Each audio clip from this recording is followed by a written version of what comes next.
Agora sim. Bom, boa tarde aos presentes.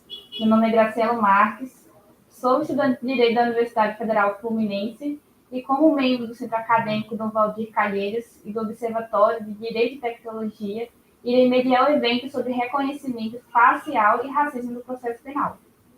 Bom, poucos conhecem, mas o Observatório foi criado há pouco tempo por membros do CADOM.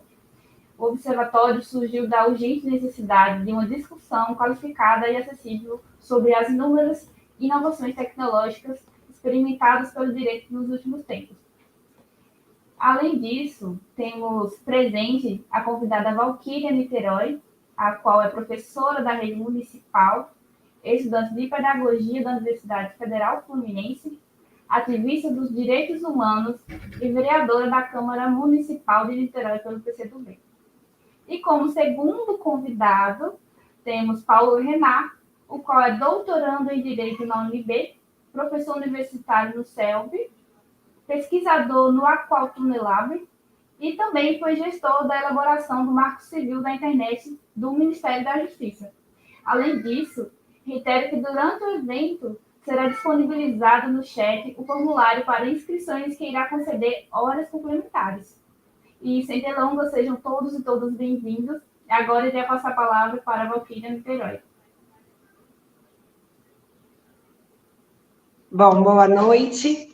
É um prazer estar aqui. Agradeço imensamente o convite. Boa noite, Graciela, Paulo, que vai dividir aqui um pouquinho comigo esse espaço. Eu peço perdão porque a minha voz já não está 100%. Nós tivemos uma batalha muito dura aqui na Câmara Municipal hoje. Nós temos aqui, 3 mulheres negras eleitas, uma delas uma travesti, que propôs um PL, do qual nós fomos coautoras, que trazia a proposta de 2% de cotas para pessoas travestis e transexuais no município de Niterói. Nós perdemos a votação de hoje por 7-13, né? Acho que isso diz bastante sobre que cidade Niterói de fato é, embora tenha toda essa cara progressista. Acho que a nossa Câmara refletiu muito hoje. O quanto de conservadorismo ainda temos. Enfim, foi uma batalha difícil e eu gastei toda a reserva de voz que eu tinha para a semana. Perdemos essa batalha, mas não foi... não será a única batalha, né? E eu detestaria estar entre os que venceram no dia de hoje, então a gente vai seguir nessa luta. Bom, eu vou falar um pouco da questão do reconhecimento facial. Para mim ainda é muito difícil me distanciar da perspectiva de movimento social e falar na perspectiva parlamentar, porque foi onde eu estive durante os últimos anos, né? Então, e onde eu sigo atuando, né? Sem movimento social, sem base real, a gente não tem dimensão da realidade para trazer proposituras para a nossa legislatura. Então, eu busco estar sempre muito conectada. E ainda no ano passado, durante a pandemia, nós acompanhamos aqui em Niterói com uma atenção muito especial muitos casos de prisões injustas por reconhecimento facial. Tive, inclusive, com o presidente da Comissão de Direitos Humanos da OAB do Estado do Rio de Janeiro, e a gente trocando sobre esse tema, falávamos que Niterói é uma das piores cidades no estado do Rio de Janeiro em prisões por reconhecimento facial. E aí é um pouquinho sobre isso que eu quero falar, né? Sobre o que isso quer dizer, sobre o quanto isso mostra e escancara o racismo que está colocado nessa cidade de Niterói. Também é campeã em desigualdade racial no estado do Rio de Janeiro, embora seja uma cidade com IDH altíssimo e com um estilo de vida que muitas cidades do Rio de Janeiro gostariam de ter, aonde se concentra a riqueza, se concentra também a pobreza, e a pobreza se concentra no povo negro, historicamente. Então, a gente tem, gente com muito, mas quem tem pouco, tem muito pouco. E a discrepância entre as classes sociais na cidade é muito grande, muito marcada pela desigualdade racial. Isso estrutura, de alguma maneira, toda a organização da cidade, e, de maneira muito preponderante, a atuação das forças de segurança. E aí é aí que entra essa questão do reconhecimento facial. Alguns casos ganharam muita notoriedade na mídia, né? O caso do Danilo, o caso do Luiz, que era músico, foi apreendido depois de um concerto, reconhecido como uma pessoa que teria cometido um crime, mobilizou a cidade, porque era um jovem artista, e etc. A grande questão é que os casos que não ganham notoriedade, né, aqueles jovens negros que não têm um respaldo para se proteger, e no caso do Danilo, por exemplo, a gente criou uma grande rede na cidade de familiares, de pessoas que tinham relação com ele, questionaram agentes políticos, e que acabaram por trazer uma grande mobilização que culminou na soltura dele. O Danilo, inclusive, agora responde a um outro processo, também por reconhecimento facial. Ele foi inocentado do primeiro e foi convocado para responder por um outro processo, por reconhecimento. No caso do Danilo, a gente tinha uma parada gritante, porque eu peço que vocês me avisem do tempo, tá? Porque, enfim, acabo me desligando um pouquinho disso. A vítima descrevia o assaltante como um homem pardo, de cabelo eu não me lembro. Ela falava que ele tinha cabelo raspado, pardo, alto e etc. O Danilo é um jovem negro retinto que usava dreads na época, que é uma característica muito marcante, e tem uma estatura muito mediana, então não é lido como um homem alto. Então, assim, ele nem batia com a descrição. Para vocês terem noção, a juíza, nós tivemos que mover uma série de ações para que ela solicitasse as câmeras de segurança da rua, né, onde se dizia ter acontecido o assalto, e depois de um mês ela solicitou as imagens com data errada. E nós tivemos que esperar mais um mês para a nova solicitação. E o Danilo permaneceu durante todo esse tempo preso, né? O caso do Danilo, para mim, foi muito emblemático, eu acompanhei muito de pertinho, e isso gerou uma mobilização que hoje tem um reflexo aqui na Câmara. A gente protocolou aqui na casa uma comissão especial pelo desencarceramento, que o objetivo é produzir dados materiais para que a gente possa enfrentar essa questão aqui no município, articulando a Polícia Militar, a Polícia Civil, os juristas, a OAB. Porque a questão não está só numa prisão arbitrária, né? A gente pode ter ali uma condução equivocada da polícia nessa prisão, num reconhecimento que já é uma parada bizarra.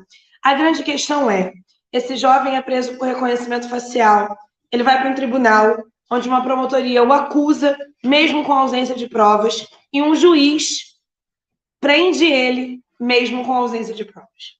A grande questão é que todos os casos que nós temos acompanhado são de prisões que se dão, basicamente, tendo como prova material o reconhecimento facial, que é extremamente frágil, né? E temos relatos de vítimas que foram induzidas, né, nesse reconhecimento a apontar uma ou outra pessoa que estava sendo mostrada. Então, reflete, de fato, a estrutura que o racismo coloca sobre o direito penal. Eu acho que tem uma discussão que a gente precisa trazer antes, é que o direito penal, ele não nasce para garantir justiça, né? Hoje, inclusive, quando os movimentos sociais vão falar da criminalização do próprio racismo, ou da homofobia, ou de crimes de ódio, a gente está falando de utilizar como recurso uma coisa que foi inventada para nos coibir. O direito penal nasce para proteger a propriedade. E a população negra segue sendo uma ameaça à propriedade, que seja a propriedade do espaço da cidade, né? Que seja a circulação no ambiente da cidade. E esse direito é utilizado exatamente para a manutenção dos privilégios das categorias que sempre tiveram. Eu me lembro que no julgamento do Justino, que foi o jovem músico que foi preso por reconhecimento facial e foi julgado por um homem negro, né? E no julgamento, o juiz, que foi o Nicolite, que é também professor da Faculdade de Direito da UF, falou exatamente de como o racismo estrutural tinha colocado aquele jovem músico no banco do réu, simplesmente pelo fato de ter a cor da pele negra. E a grande questão é que isso não gera um escândalo na nossa sociedade, né? Isso não gera... as pessoas não conseguem pensar o quão absurdo é. E eu me lembro, por exemplo, o Danilo, a gente acabou desenvolvendo uma amizade assim com a família. Danilo tinha um filho de 1 ano na época. E o filho dele nunca mais dormiu direito. Parou de dormir, desregulou sono, alimentação. As pessoas não têm noção do que é prender um pai de família num ambiente onde ele vai ser humilhado, porque a gente sabe que o nosso sistema carcerário não é feito para ressocializar, é feito para punir, traumatizar e estigmatizar ainda mais uma população que já é vulnerabilizada. As pessoas não têm ideia do que é prender uma pessoa inocente por um dia, um mês, um ano que seja. Eu me lembro de um dos casos que a gente acompanhou também muito próximo, que foi o caso do Jefferson, onde a juíza convocou as testemunhas para as audiências na véspera das audiências. Nós chegamos a 3 audiências de custódia, em que em todas elas foi negado o habeas corpus e as vítimas tinham sido convocadas na tarde anterior a que seria o julgamento. E aí eu não posso falar só da polícia, né? Eu não posso falar que é só culpa da polícia o problema desse reconhecimento facial. É um problema do nosso sistema jurídico, do nosso sistema legal, de maneira ampliada, que serve e instrumentaliza um racismo que segue penalizando uma parcela da população, né? Por que a gente não tem o rosto de jovens brancos no banco de dados da polícia? E quando a gente vai ver, Danilo, por exemplo, foi preso com uma foto do Facebook de 7 anos atrás. Por que uma foto do Facebook do Danilo estava no banco de dados da polícia? Se ele não tinha antecedentes criminais, se ele não tinha passagem, se era uma foto de uma festa de família e foi parar no banco de dados da polícia. Como isso tem acontecido? É preciso que a gente cave as respostas para isso. É preciso que as autoridades competentes respondam a isso, né? Mas eu quero que a gente aqui se encaminhe para a troca e eu encerro esse primeiro questionamento com isso. Depois que esse jovem é preso por reconhecimento facial e de maneira irregular, ele vai a uma audiência, alguém o acusa, alguém nega habeas corpus e alguém prende esse jovem, né? Então, o reconhecimento facial tem sido o mote de uma discussão muito ampla sobre racismo estrutural, sobre o que é e a quem serve o direito penal e, principalmente, ao nosso sistema judiciário. E eu acho que é um pouquinho disso que eu queria trazer de abertura. A gente tem tido algumas experiências de muita luta com isso aqui na cidade. Temos nos dedicado de maneira muito especial à construção dessa comissão, temos entidades muito parceiras, temos as famílias desses jovens que foram presos de maneira injusta, se engajando, né? Eram simplesmente famílias que estavam vivendo traumas e isso os tornou militantes pelo desencarceramento. O processo que a gente tem na cidade é que essas famílias se unem com outras famílias que ainda vivem essa situação. Nós temos jovens aqui e casos que nós estamos acompanhando, que os meninos seguem respondendo ainda, né, a processos. Alguns nós conseguimos que respondessem em liberdade, mas alguns seguem presos, né? Jovens inocentes, porque eu sempre falo isso, que o Brasil descobriu o que era o trânsito em julgado quando o presidente Lula foi preso. Que a gente falava que não podia ser preso até ter o trânsito em julgado. Para negro, não existe isso, né? Infelizmente, essa burocracia legal para que se possa finalmente prender uma pessoa não chega até nós. A população negra não conhece os trâmites jurídicos para uma prisão. A população negra não conhece trânsito julgado. Para nós, a condição para ser inocente ou ser culpado é simplesmente a cor da nossa pele. E é isso que nós precisamos atacar fortemente. E nós precisamos garantir que os processos legais sejam respeitados. Quando a gente está falando dessas prisões, nós estamos falando de violações de direitos humanos e nós estamos falando de um uso arbitrário da lei para a perpetuação do racismo. E isso precisa ser fortemente combatido e precisa ser denunciado. Eu acho que a gente não pode perder de vista que é preciso responsabilizar quem tem direito e poder sobre essa luta. Eu acho que é um pouco do que a gente vem tentando fazer, mas precisa se tornar uma briga da nossa sociedade. Quando a gente fala de combate ao racismo estrutural, nós estamos falando de transformação das estruturas da sociedade. Nós estamos falando de pessoas negras ocupando espaços de poderes de decisão para que a nossa perspectiva possa ocupar aquele espaço, e nós estamos falando de uma legislação que não seja utilizada para massacrar uma parcela da população enquanto garante o direito à propriedade de outra. E é isso. Estou à disposição para trocas e principalmente para a luta. Valquíria, muito obrigada por nos apresentar um tema tão fundamental, crítico e atual. O desenvolvimento da sua apresentação foi muito assertiva e, de fato, importante. Nos mostrou bastante, esclarecidamente, como, de fato, o princípio da autodefesa e a presunção de inocência é, de longe, executado nessas ações de reconhecimento facial. Bom, Paulo Renan, sinta-se à vontade para iniciar essa apresentação.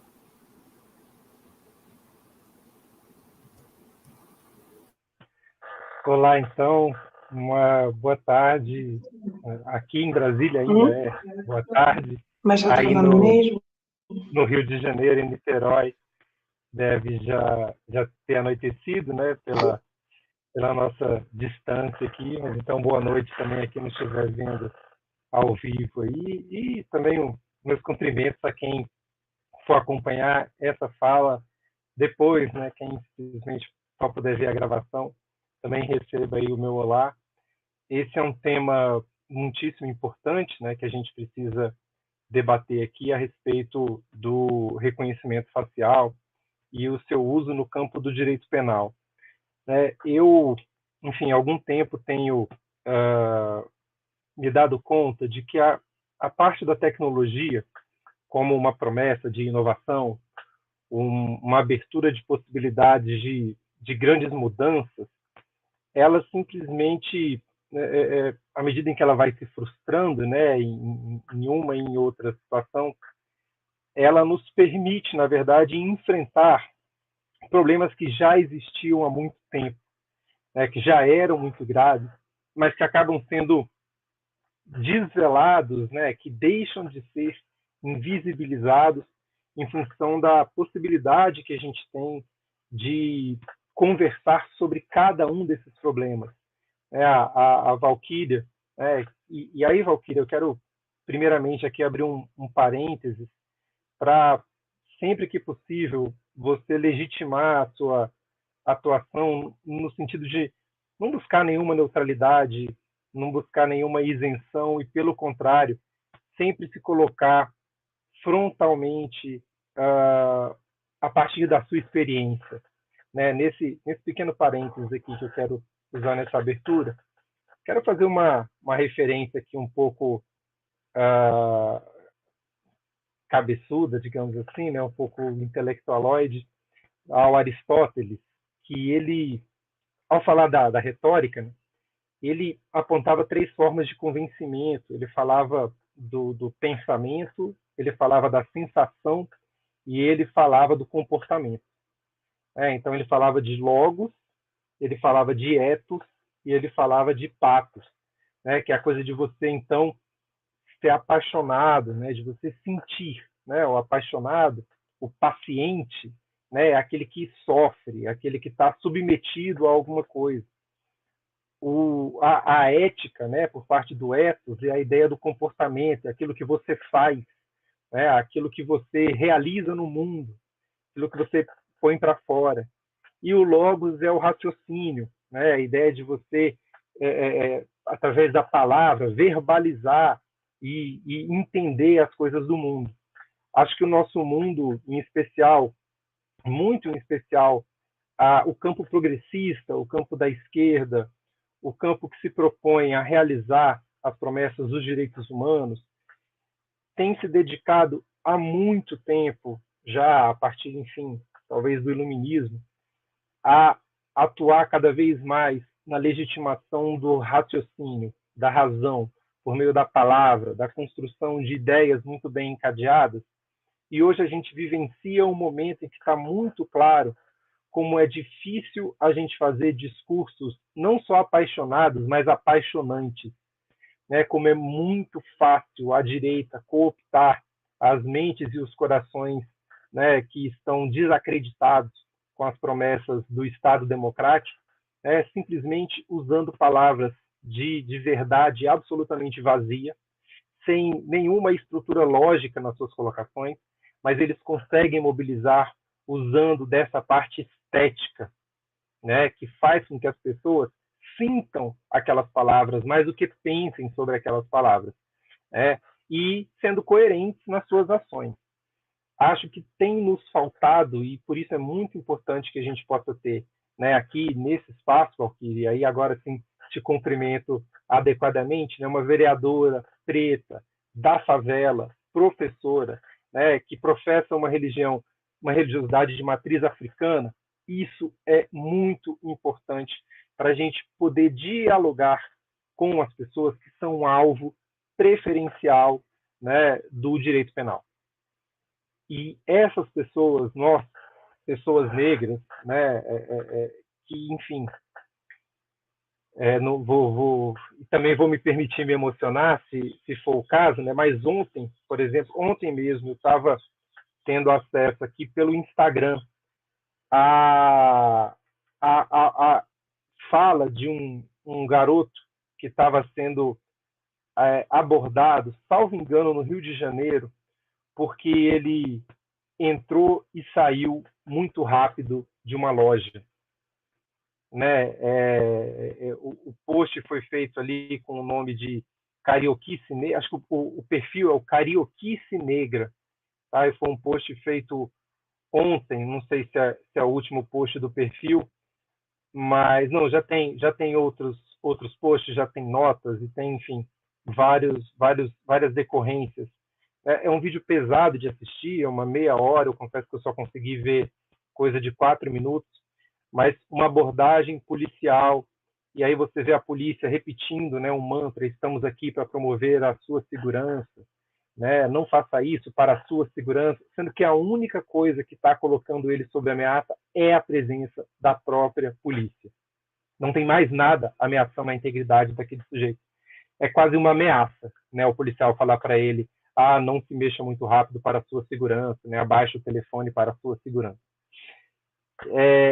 Então, digo isso para dizer que a gente tem sim que saber falar com o coração, né, de lembrar, e aí, enfim, para mim é muito honroso estar no evento com uma vereadora e poder pedir a licença de tomar a memória, né, de evocar a memória de Marielle Franco aqui. E eu lembro muito bem que poucas semanas antes da morte da Marielle Franco, eu tinha ficado absolutamente tocado por conta da morte da Maria Eduarda. Não sei se vocês se lembram, ela foi uma menina que faleceu assassinada dentro da escola, próxima a um bebedouro, durante a aula, salvo engano, de vôlei que ela fazia, né, na tarde. Ela estava dentro da escola, né, e, né, pensando naquela frase: não pergunte por quem os sinos tocam, né, eles tocam por ti. Né, quem morreu com a Maria Eduarda, com a Marielle, com tantas outras pessoas negras, foi um pouco de mim também. Né? É uma menina que morreu com 13 anos, sabe? Com 13 anos. Ela nasceu em 2004 e morreu em 2017, assassinada dentro de uma escola em Acari. Então, assim, aí eu fico pensando o que aconteceu na minha vida, né? Naqueles 13 anos, eu me emocionei muito naquela época, por conta da Maria Eduarda Alves da Conceição, e isso foi, né? Então, foi uma fala que eu fiz ali em 2017, e, enfim, fazendo a relação do número 13, do número 17, como isso simbolizava algo que a gente sentia ali naquele momento. E hoje a gente vive num Brasil em que muito se tem repetido um discurso e uma atuação de que a tecnologia empregada na segurança pública vai ser a solução, de que a tecnologia só vem para melhorar, de que a tecnologia vem para trazer a modernidade, de que a tecnologia vem para resolver todos os problemas, né? Quando se ignora um aspecto básico, tem muitas vozes que têm apontado esses problemas. Eu vou destacar aqui 2 pessoas em específico, né? O Pablo Nunes, que é um pesquisador que está à frente do projeto Panóptico, que vem, enfim, apontando vários problemas do uso do reconhecimento facial, por exemplo, na região do estádio do Maracanã e em outras áreas também do Rio de Janeiro. E a Nina da Hora, né, que, enfim, tem tido um grande protagonismo aí, uma grande exposição, apontando como a inteligência artificial ela tem não são vieses no sentido de aspectos de desvio que possam ser corrigidos. A lógica da inteligência artificial é a seguinte: reproduzir para o futuro o que aconteceu no passado. É uma lógica de identificar padrões e, a partir desses padrões, é aí que está a inteligência, ela aplica aquela mesma realidade na projeção do futuro. Né? Então, assim, coisas triviais. Quando você sai de casa para ir para um determinado lugar e você sai às 7 horas ou às 7h05, você percebe que às 7h05 você vai levar mais tempo porque o trânsito está maior. Então, você aprende que sair às 7 horas é melhor. Né? Esse é um aprendizado que nós, seres humanos, também temos. Só que a gente tem uma inteligência que ela é ampla, ela é geral. Então, para qualquer variação nessa lógica de preciso chegar mais cedo, a gente consegue reagir com tranquilidade, que seja um problema pessoal, e a gente entende que não vai sair naquele momento, que seja uma obra, enfim, a gente é capaz de, diante de situações inusitadas, reagir e manter uma coerência. A inteligência artificial, não. Ela é especializada. Então, você tem máquinas com capacidade de cálculos absolutamente rápidas, mas que não sabem distinguir entre um gato e um cachorro. E uma máquina que vai distinguir com perfeição entre um gato e um cachorro, ela não consegue ler uma palavra. E uma máquina que consegue redigir um texto com coerência, ela não consegue fazer cálculos. Então, né, você tem máquinas especializadas, que são ótimas naquilo que elas fazem, mas elas não fazem mais nada além daquilo que elas foram programadas para fazer. Ainda que a sua programação seja: olhe para esse banco de dados e aprenda com esse banco de dados como é a realidade. E aí você vai fazer o quê? Você vai validar, a máquina vai validar a realidade a partir daquele banco de dados. Pois bem, se a gente usar uma máquina para aprender como é a nossa segurança pública, invariavelmente essa máquina será racista, porque a nossa segurança pública é racista. Se a máquina for olhar para quem são as pessoas que são detidas, ela vai ver: olha, eu tenho aqui uma porcentagem absolutamente esmagadora de pessoas jovens, negras, homens, que são detidos. Eu tenho uma quantidade grande entre as mulheres, muito maior, de mulheres negras que são detidas. Eu tenho um contingente muitas vezes maior de pessoas moradoras de periferia. Então, essa máquina, inteligentemente, se ela for reproduzir esse passado, não tem outro destino. Ela vai ser racista, classista. E muitos outros preconceitos vão ser manifestados nesse funcionamento dessa máquina, com um detalhe, né, absolutamente insólito. A nossa Constituição Federal, que afirmou que o racismo é um crime imprescritível, quer dizer, é um crime que, não importa quanto tempo passe, ele ainda vai poder ser objeto de persecução, de investigação, e a pessoa vai poder, né, quem cometeu o crime vai ficar sujeito à punição, o que não acontece na grande maioria dos outros ilícitos. Crimes e contravenções prescrevem. Assim como ilícitos civis, ilícitos tributários, prescrevem. Quer dizer o quê? Passou um tempo, o Estado não fez nada, a pessoa interessada em corrigir aquela violação de direito não fez nada, chega uma hora que o Estado fala: isso é muito antigo, eu não vou lidar mais com isso. Isso sempre existiu no direito penal moderno no nosso país. E o racismo foi afirmado em 1988 como um crime que não estaria sujeito à prescrição. O racismo. Pois bem, foi só agora, em 2021, passados 33 anos, que o Supremo Tribunal Federal, a Corte, cujo papel é afirmar direitos constitucionais, veio dizer que injúria racial também é racismo. Injúria racial não tem como ser outra coisa que não seja um crime vinculado à raça, portanto, racismo. Foram necessários 33 anos para essa obviedade ser chancelada por uma Corte Constitucional.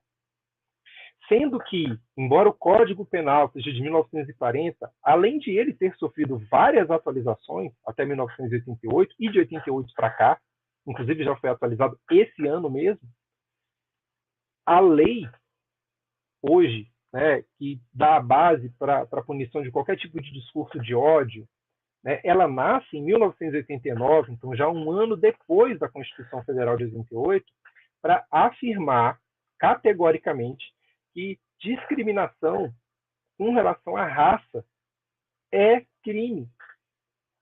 A gente tem uma lei no Brasil desde 1989 para dizer que é um crime você ser racista. E mesmo assim, foi só em 2021 que o Supremo Tribunal Federal, né, veio chancelar uma promessa, né, que já deveria ser uma realidade desde 88. Então, é a Lei 7716, de 5 de janeiro de 1989. Se o pessoal puder depois reproduzir aqui no chat do YouTube, vou colocar até o link e uma dica, né? A gente que vai nadar contra a maré, a gente tem que nadar mais forte. Então, sugiro que todo mundo sempre visite o site do planalto.gov.br. É um espaço independente da gestão do governo federal da ocasião, que sempre se mantém muito atualizado e, enfim, é o mais fácil para você compreender a legislação que está vigente no Brasil, né? E essa lei, então, 7716, ela define, desde 89, os crimes resultantes de preconceito de raça ou de cor. A Constituição é de outubro de 88, essa lei é de janeiro de 89. E só agora a gente teve uma afirmação de uma coisa básica. E aí a gente vai para a tecnologia do reconhecimento facial. E assim, não sei se vocês lembram, eu quero fazer uma referência pop aqui, do filme do Batman, O Cavaleiro das Trevas, lá, o The Dark Knight, né, do Christopher Nolan, lançado em 2008. Parece que foi ontem. Valquíria, a gente começa a perceber que o tempo está passando quando a gente fala. 2008 já foram 13 anos. 13 anos. E aí você que é professora, vai dar aula para os meninos, fala de Matrix, eles falam, o quê? Fala de Batman, Cavaleiro das Trevas. E quem está tendo aula com você nunca nem viu. Esse filme é um filme antigo, né? As pessoas velhas. Mas tem uma cena lá em que o Batman e o Lucius Fox, que é o diretor lá das empresas Wayne, né? Eles estão conversando sobre o Batman tem estabelecido que todos os celulares da cidade funcionem como um radar, em que permita ao Batman, por meio de ondas sonoras, né, monitorar a cidade inteira. E ele fala para o Lucius Fox assim, olha, isso é bonito, né? E aí ele fala, é bonito, antiético e perigoso. Você transformou cada celular de Gotham em um microfone. E o Batman, não só um microfone, é um receptor geral, né? Então ele ouve qualquer onda sonora, não só ouve sons, né?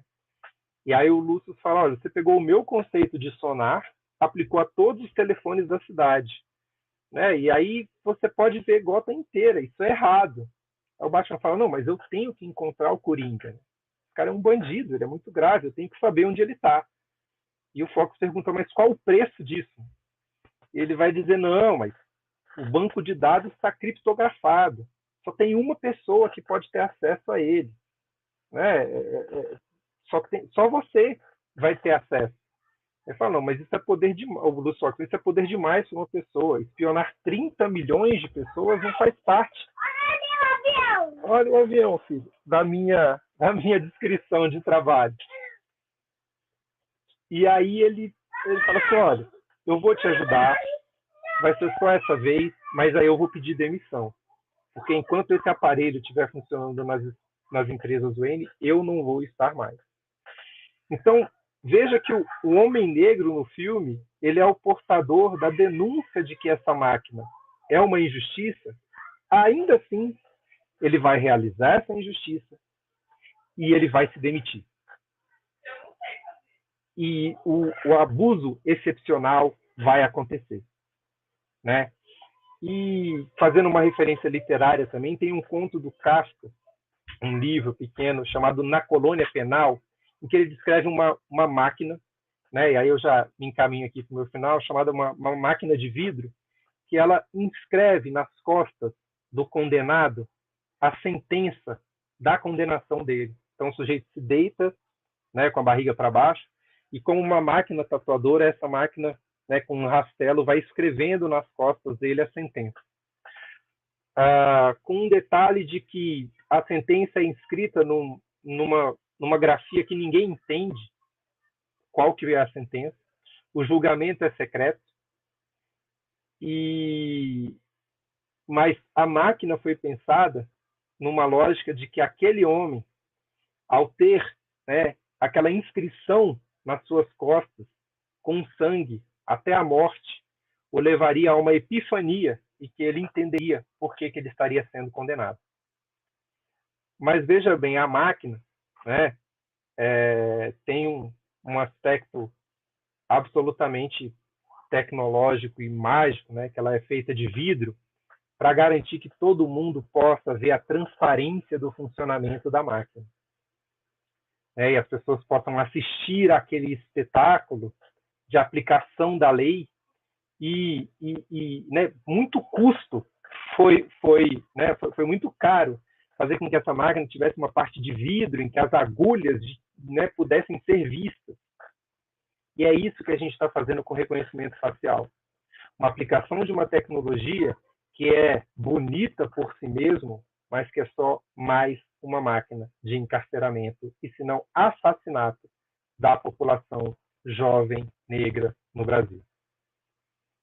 É isso, por enquanto fico aberto aqui também e agradeço imensamente ao Centro Acadêmico pela realização desse evento. Muito obrigada, Paulo. Gente, agora vou encaminhar algumas perguntas para vocês. E posso começar com você, Valquíria?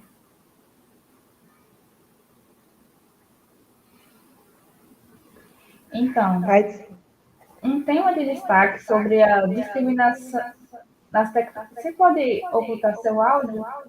Uhum. Obrigada.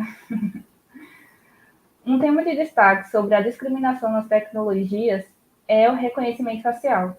E uma tecnologia já utilizada no Brasil e que já se mostrou a representação de uma ameaça para pessoas negras, como uma nova ferramenta para impulsionamento do encarceramento em massa. Mas como a discussão sobre racismo algoritmo e reconhecimento facial se reflete no tema de segurança pública, você pode fazer essa exposição para nós?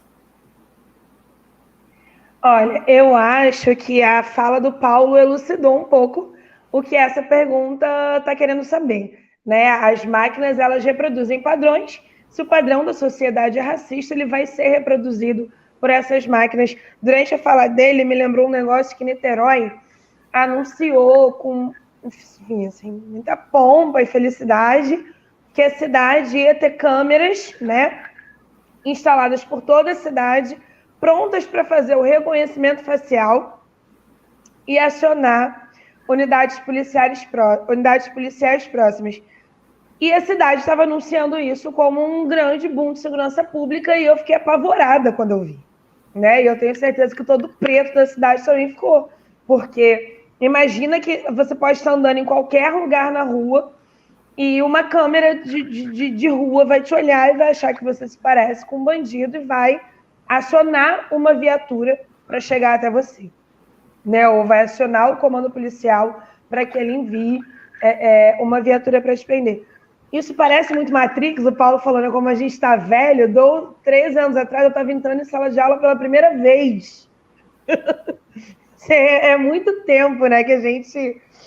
eu tenho que atualizar todas as... Agora eu estou licenciada, né, por conta do mandato. Não dou mais conta de ficar em sala de aula, mas nos últimos anos eu tinha que atualizar todas as minhas referências, porque as crianças já não conhecem as nossas referências de boom e de bug de sistema que a gente usa para falar, né? Mas eu acho que é uma ideia muito Matrix. Eu acho que tem aquele episódio do Black Mirror sobre a avaliação dos perfis, né? E que a galera vai perdendo os likes. Se a gente fosse imaginar aquilo ali na realidade, é como se todo preto já começasse sem like, né? A gente já começa barrado em todos os lugares. O único lugar que a gente tem todo o passe para entrar é no sistema carcerário. É onde a porta já está aberta, esperando, e onde tudo que está sendo construído ali, eu tenho me dedicado um pouco a pensar a questão dos degases, por exemplo, e eu tenho alguns amigos do campo da psicologia que fizeram pesquisas muito interessantes nos degraus, mostrando como o tratamento aos adolescentes, né, os jovens que cometeram algum tipo de infração, brancos e negros, dentro das unidades prisionais, ele é diferente. Porque se acredita que o jovem branco que comete uma infração, ele pode se recuperar. O jovem negro que comete uma infração, para o entendimento do sistema, ele está só na sua porta de entrada.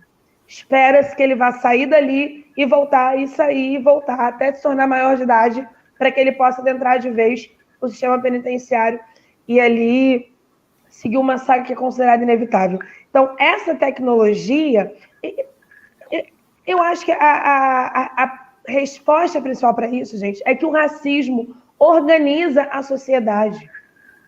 Então, tudo que é desenvolvido na sociedade está organizado na perspectiva racista. Se o Instagram entrega conteúdo de gente preta para menos gente do que de gente branca, como a gente vai achar que uma tecnologia de reconhecimento facial não vai servir para depreciar a população negra? Seria quase uma ilusão nossa, seria quase utópico, né? Achar que esse tipo de tecnologia não está sendo desenvolvida. E aí eu retomo para o ponto que eu falei no início. O direito penal foi desenvolvido para proteger a propriedade.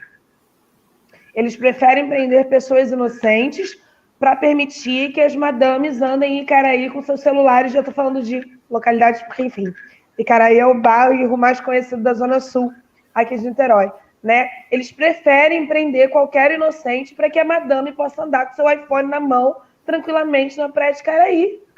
Para que o cidadão niteroiense diga que aqui existe uma sensação de segurança.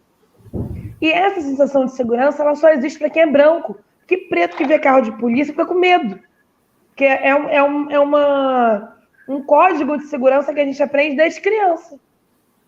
Eu que moro numa comunidade, quando eu vejo a polícia subir a comunidade, eu não me sinto segura.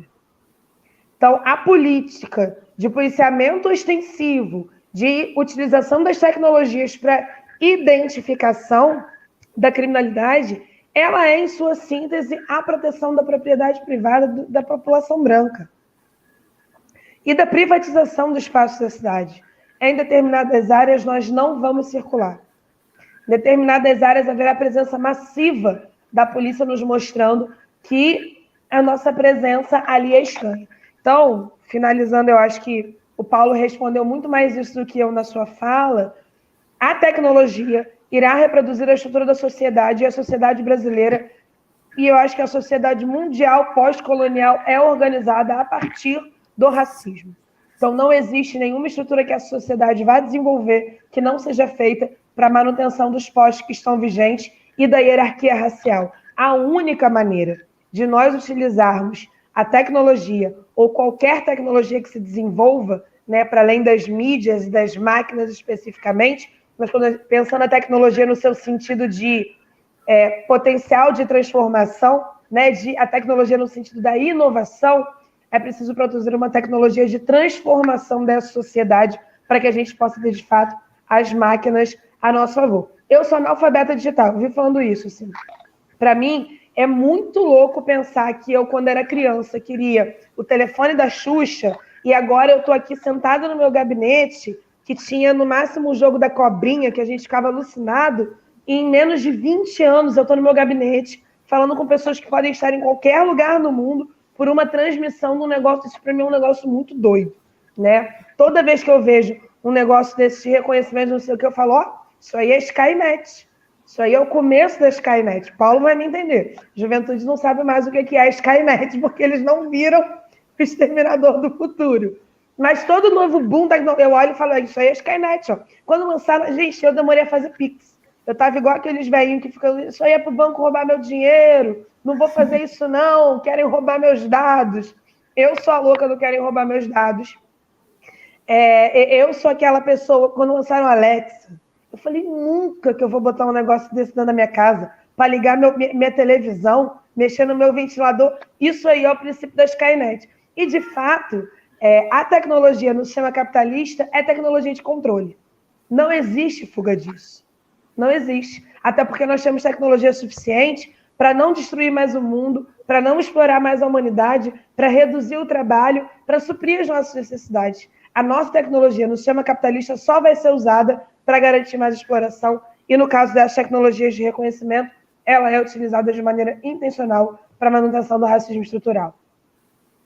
Eu acho que eu falei do que estava perguntado. Eu falei um monte de outras coisas também, porque a fala do Paulo foi me citando várias outras coisas que eu estava pensando em se falar, enfim. Por isso que a troca é boa.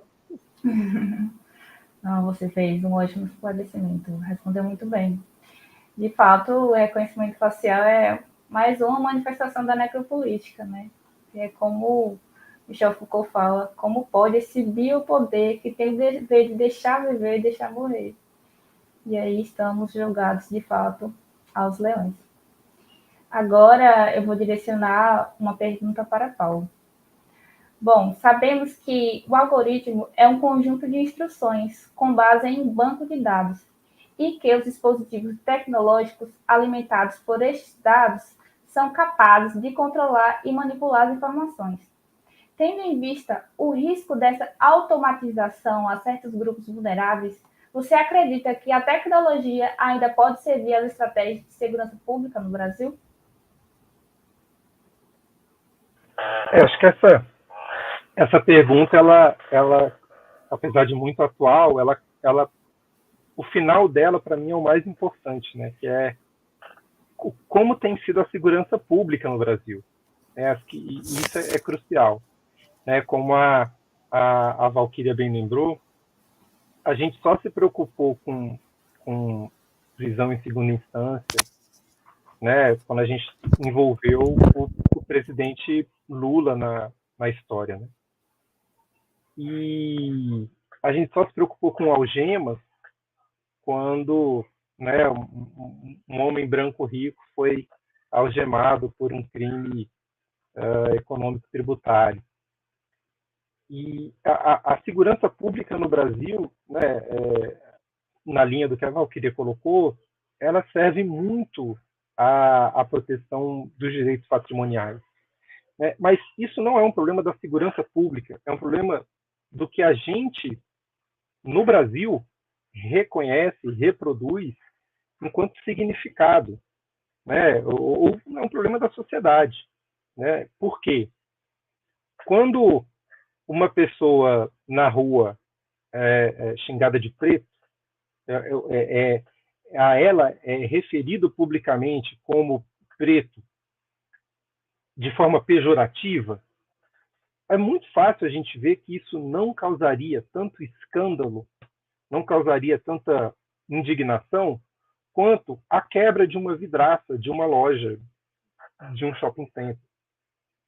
Pense num grande centro comercial de rua, sei lá, em São Paulo as pessoas podem pensar no Conjunto Nacional na Avenida Paulista, aí no Rio de Janeiro a gente pode pensar em qualquer loja, né, da Nossa Senhora de Copacabana, ou no shopping Botafogo ali, né, qualquer imagem de cartão postal que você pudesse imaginar uma pessoa depredando o vidro de uma loja, isso seria uma imagem midiática. Não só porque a mídia retroalimenta esse tipo de lógica, mas porque com certeza geraria burburinho, geraria falatório, né? Então geraria atenção. Então, a nossa segurança pública, ela reage ao que a nossa sociedade coloca como insegurança, como um problema que exige a atuação do aparato estatal violento e repressivo. E quando a gente vê, né, falta de merenda, quando a gente vê falta de vacina, quando a gente vê, enfim, falta de esgoto, falta de saneamento básico, falta de alimentação para os estudantes retornarem às escolas presencialmente, isso não causa a mesma revolta. Na medida em que a gente não tem essa mesma indignação para a segurança pública, quando a gente vai falar em qual que é o objetivo da segurança pública, tanto faz a tecnologia, se a gente não mudar a segurança pública. Então, é uma pergunta que tem uma resposta, né, meio irônica e sarcástica, que é: essa tecnologia vai servir aos propósitos da segurança pública? Vai, porque o propósito da segurança pública hoje não é garantir direito.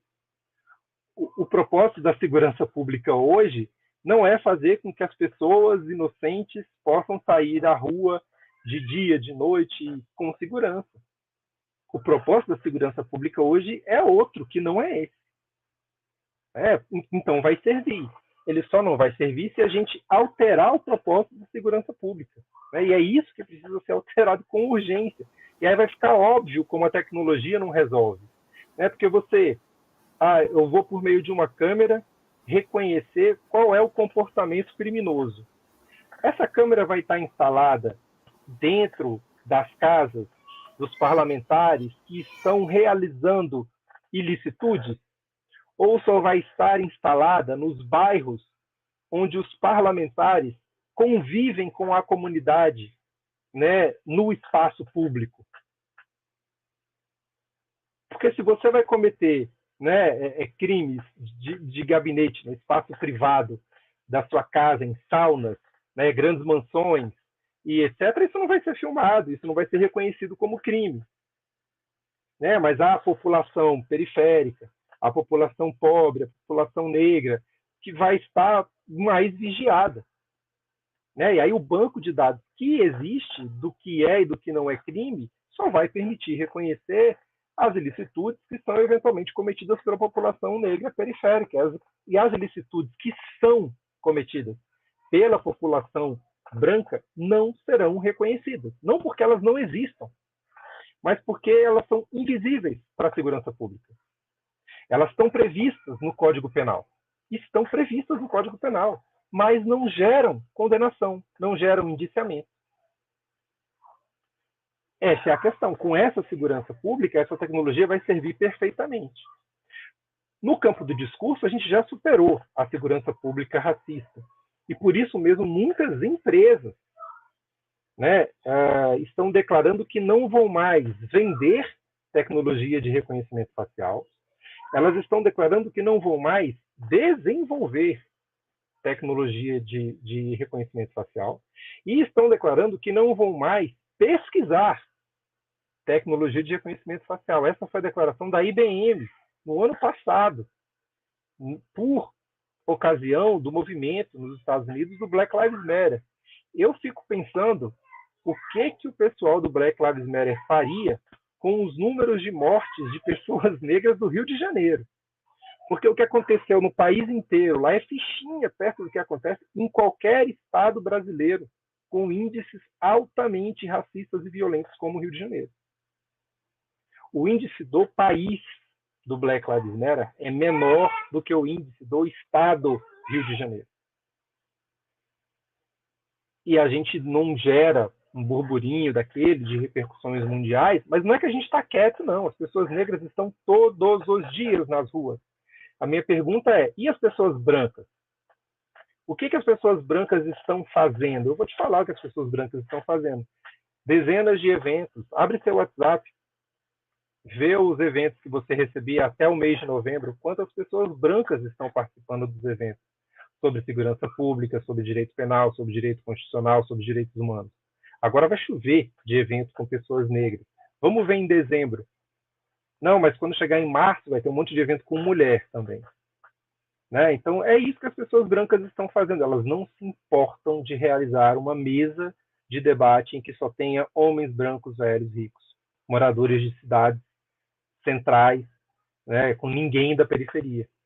É isso que as pessoas brancas estão fazendo. Por isso que essa tecnologia não vai dar certo, porque ela é programada para reproduzir a nossa sociedade. O que ela vai poder reproduzir?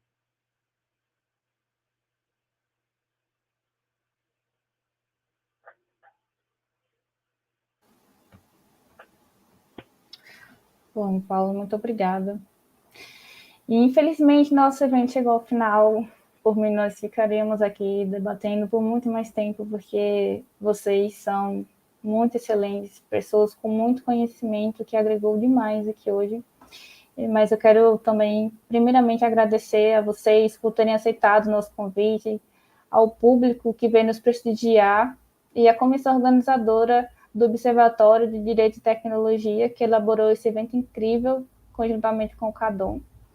E as apresentações de vocês foram muito enriquecedoras, que com toda certeza trouxe para todos e todas nós muito conhecimento, reflexão e a importância também de estudar o direito e visualizar ele de uma maneira mais crítica, pois nós também, como estudantes de direito, seremos operadores dele e é de extrema importância fazermos essas análises. Muito obrigada. Boa noite a todos. Tchau, gente.